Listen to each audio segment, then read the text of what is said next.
Bom que deu certo aqui de você participar conosco. Primeiro te pergunto um pouco mais, né? Como é que você recebeu essa notícia mais cedo, né? Você que está vivenciando novamente, né, os horrores que foram aqueles tempos. Boa noite. Bom, boa noite, Ricardo Couto, meu grande colega de tantos anos. Boa noite, Casão, meu amigo, com quem almocei muito bem nessa sexta-feira. Diego, vai Corinthians. Concordo com o Casão, tem que ficar o técnico. Bom, agora, Casão, reparou que ninguém está falando da seleção hoje, né? Está falando do golpe, está falando do Biden, está falando dos mísseis. Cara, a seleção não é mais tema, né? É uma coisa muito triste. Mas, enfim, a vida segue. O que eu tuitei é o seguinte: o Couto, que é um grande jornalista, deve saber isso melhor do que eu até. O Juscelino Kubitschek não foi um governo tranquilo, apesar de ter sido um governo muito popular. Inclusive, certamente seria eleito presidente em 1995 ou 96. É, 65. 66, desculpe, se não tivesse o golpe militar. O golpe militar de 64, ele aconteceu não só para tirar o Jango do poder, como para impedir a volta do Juscelino ao poder. E o Juscelino sofreu dois levantes armados, um, inclusive, com o Carlos Lacerda dentro de um coraçado, é, ambos eles liderados por um louco chamado o almirante, perdão, major, perdão, brigadeiro Bournier, que são tantas patentes, né? O brigadeiro Bournier esteve em dois levantes contra o Juscelino, foi preso, foi exilado e foi anistiado pelo JK. O JK era um cara muito puro, era um cara muito bom, mas um pouco ingênuo, porque anistiou exatamente aqueles caras que, em 64, não só se organizaram muito mais efetivamente, inclusive agora com o apoio dos Estados Unidos, para derrubá-lo, porque derrubando o João Goulart derrubava todo o sistema constitucional brasileiro, e no AI-5 chegaram a prendê-lo, né, levou chutes e foi expulso do país.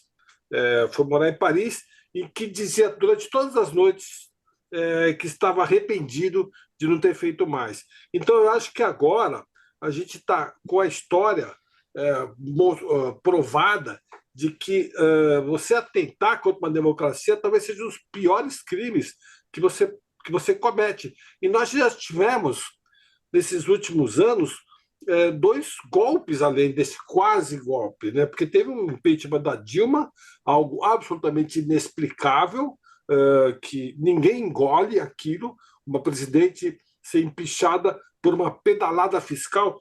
Todo governo faz pedalada fiscal. O Bolsonaro fez uma pedalada fiscal ao não pagar os precatórios. Agora o Lula está tentando organizar ali as contas, pegando dinheiro ali, aqui. Isso é normal da democracia, você tentar pegar aquilo que é da União e mostrar que deu para cumprir as metas. A Dilma fez isso, mas ela estava fazendo um governo bastante controverso por conta da Comissão da Verdade e foi derrubada no movimento de apoio da grande imprensa com a extrema-direita, até que o Supremo, né, com o vergonhoso ministro Barroso, presidindo uma sessão vergonhosa no Senado em que cassou a Dilma depois de ela ter sido licenciada por um voto do Bolsonaro homenageando o maior torturador da história brasileira, que foi o Brilhante Ustra.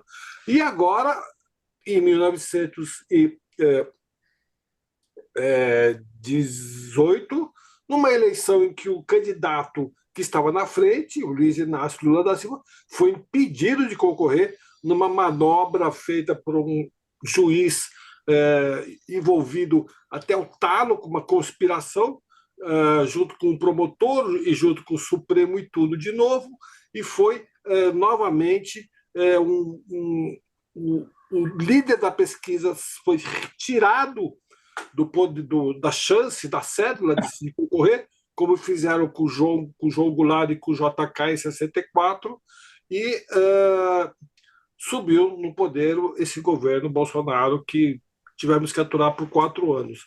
E tentaram em 4 anos depois, novamente, pela terceira vez, duas vezes eles foram bem-sucedidos, na terceira vez tentaram agora um golpe, só que o Supremo dessa vez tinha o Alexandre de Moraes. Então, para tentarem conseguir que esse golpe seja fosse realizado, iriam matá-lo, iriam envenenar o Lula e iriam matar o Zeca, né? Os apelidos foram, como é que é? Joca, Jeca e Juca. Joca, Jeca e Juca. Né? O Jeca é o coitado do Alckmin, que é a pessoa mais doce, mais calma, mais uma flor de pessoa, e eu matar o coitado do Alckmin para organizar esse golpe insano que por pouco não aconteceu. Então, é uma data muito festiva hoje. Eu acho que coincidiu, muito interessante isso, Coutinho, a foto daqueles mais de 20 líderes mundiais com o presidente Lula, ao redor do presidente Lula, dando aval para ele. Nós estamos aqui, né? E a denúncia da PF, foi tudo assim junto, né? São sensações, são sentimentos contraditórios no mesmo dia, né? Eu ia te perguntar isso, mas você está com a memória ótima, você que consegue lembrar as coisas do tempo do Juscelino e tal. Mas vendo agora esses últimos dias o noticiário, você, no fundo, não sente medo daquele tempo tenebroso do tempo do teu pai voltar ao Brasil? Eu achava que isso nunca mais ia acontecer. De repente, não dá um medo na gente de aquilo tudo voltar, porque nós chegamos muito perto disso, né? O Chegou ministro muito Barroso perto. falou isso. Nós estivemos mais perto do golpe do que a gente imaginava. Você teme isso também? Eu acho que não mais, viu? Porque aquela foto de hoje, para mim, foi uma coisa assim, um atestado de que existe um estadista desse país que consegue, mesmo com tanta controvérsia, com tanta gente contra, e mesmo errando, como todo mundo erra, às vezes ele fala uma coisa errada, tal, mas é um estadista que respeita a democracia. Isso é muito interessante, o Couto. Se você pegar os poucos anos de estabilidade política que o Brasil teve nos últimos 150 anos, foram durante os governos Fernando Henrique e Lula. É, Foram 16 anos de foi a estabilidade. melhor época. Foi a melhor época, uma época que não se falava em golpe, uma época em que o presidente do Congresso era o ex-guerrilheiro, uma época em que o genuíno, um outro guerrilheiro, era assessor do ministro da Defesa. Então, assim, uma época em que não se falava mais nisso, já estávamos, né, Parecia que isso nunca mais ia voltar, que a né? Guerra Fria estava enterrada, a Guerra Fria voltou, só no Brasil que a Guerra Fria voltou, né? De uma forma em que houve uma organização da direita temendo um avanço das forças comunistas. Quer dizer, as forças comunistas, que eu saiba hoje em dia, são só aqueles caras que chacoalham bandeira da China lá no aterro do Flamengo e que são os maiores parceiros comerciais brasileiros, as forças comunistas. Então, assim, é uma espécie de um levante de insanos que a gente viveu durante 4 anos, e que eu acho que não vai ocorrer mais. Eu tenho fé no Brasil que depois do que aconteceu, a gente consiga tocar a vida para frente. É porque a impressão que dá é que muita gente não lembra do que aconteceu, ou não viveu, ou não lembra mais, né? Por isso que eu acho tão importante o teu filme. Aliás, parabéns pelo grande sucesso que vocês estão fazendo, para que as pessoas vejam quem não viveu aquela época, que já esqueceu, para a gente não voltar àquele tempo, Exatamente. sabe? Dá Aliás, um susto para as pessoas. vai ter um evento, né, Caso? É terça-feira, ou segunda-feira o evento? Quarta-feira ou terça-feira? Qual? No Museu do Futebol. Não, dia 3. Dia 3 de dezembro. 3 de dezembro. 3 de dezembro. Terça-feira vai ter um evento para comemorar também, quer dizer, para lembrarmos da democracia corintiana, que foi outro ponto de lança da luta democrática e que juntou duas paixões brasileiras, né? O futebol e a democracia. E direta já. Isso aí. Vou fazer o seguinte, pessoal, 6h56, a gente está encaminhando aqui para o fim da nossa transmissão na TV. A gente vai continuar ao vivo no YouTube, tá? Então se você está assistindo a gente pela TV, sua TV a cabo, aí no Wall Play, a programação no canal Wall vai seguir, mas a gente vai continuar conversando mais alguns minutinhos aqui na internet, porque o papo é interessante e vale a gente continuar um pouco mais. Então, você que está nos acompanhando pela TV, obrigado pela audiência, obrigado aqui, já me despeço só para a TV do Coach, do Casão e do Marcelo Rubens Paiva. Se você quiser continuar acompanhando a gente, vá para o canal do UOL no YouTube, a gente vai seguir com a entrevista mais um pouquinho por lá, tá bom? Obrigado a você pela companhia, um abraço e até amanhã. E seguimos aqui, continuamos ao vivo no YouTube, nas redes sociais. Casão, pode ficar à vontade de perguntar. Bom, Marcelo, faz pouco tempo que eu te vejo, né? Que nós almoçamos sexta-feira. Te conheço há muito tempo, você também conhece, acompanhou de perto a democracia corintiana. E eu queria falar sobre o seu filme. Porque é muito estranho para mim, confesso que é muito estranho para mim, ser seu amigo próximo e, de repente, sentar numa sala de cinema, ver sua história, a história da sua família ali, na minha cara, sabe? Sendo que eu convivo com você há muitos anos. E eu queria saber de você o seguinte: como é para você escrever um livro sobre a história da sua família, ver esse seu livro na tela, contando a história da sua família, e você sentado ali, assistindo aquilo que você viveu, né? Aquilo que você passou, aquilo que mexe emocionalmente com você, porque mexe com todo mundo, que mexe muito comigo, mexe com todo mundo que é a favor da democracia, e você ali sentado na pré-estreia que nós vimos lá na 2, 3 semanas atrás. Como você se sente, cara? Como é para você ver o seu livro, a sua história passando na TV, passando no cinema?